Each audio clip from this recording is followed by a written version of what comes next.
बिस्मिल्लाहिर्रहमानिर्रहीम। दोस्तों, मैं आपको अपने चैनल शॉकिंग फैक्ट्स में खुश आमदीद कहता हूँ। दोस्तों, लाहौर लो पोर्ट से लाहौर कैसे बना, तारीख के आईने में आपको मुकम्मल तफसीर बताऊंगा। हिंदुओं की मजहबी किताब रामायण के मुताबिक हिंदुओं के दो देवता थे।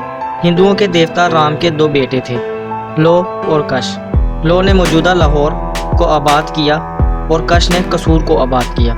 लाहौर शहर का पुराना नाम लो पोर्ट था, जो बाद में बदलकर लाहौर पड़ गया।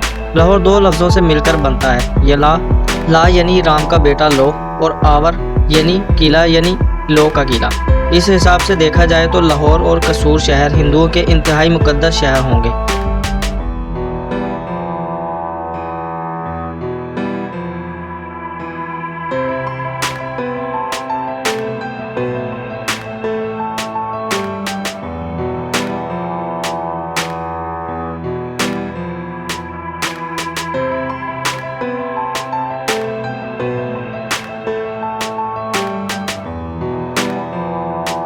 क्योंकि उनके भगवान राम के दो बेटे उन शहर में आबाद हुए।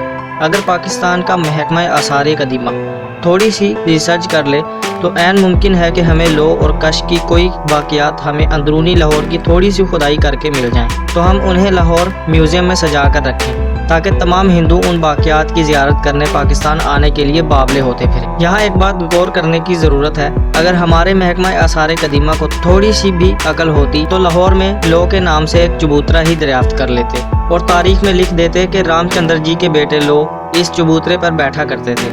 तो मैं कहता हूँ कि लाहौर में स्याहों का हजूम लग जाना था।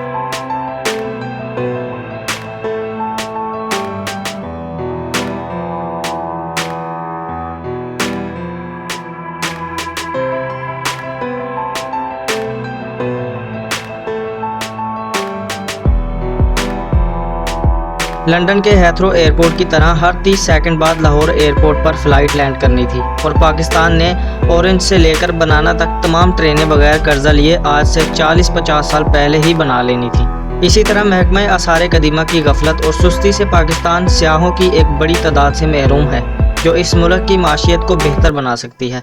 महकमा आसार कदीमा अगर सुस्ती ना दिखाती तो बुद्ध के कीमती मुजस्मे और नोदरात जो चंद सिक्कों के अज़ू जापान और दीगर मुल्कों को बेच दिए गए और उन्होंने अपने म्यूज़ियम में सजा कर रख लिए, वो आज पाकिस्तान के म्यूज़ियम में पड़े होते और जापान और बुद्ध मत के पैरोकार उन्हें देखने के लिए पाकिस्तान आते और हमारी माशियत को मजबूत बनाते। दोस्तों, ये एक छोटी सी इन्फॉर्मेशन थी। अगर आपको वीडियो अच्छी लगी हो तो वीडियो को लाइक ज़रूर कर दें और इसी तरह की दिलचस्प वीडियो हासिल करने के लिए चैनल को सब्सक्राइब करना मत भूलें। वो अपना बहुत सारा ख्याल रखें। अल्लाह हाफ़िज़।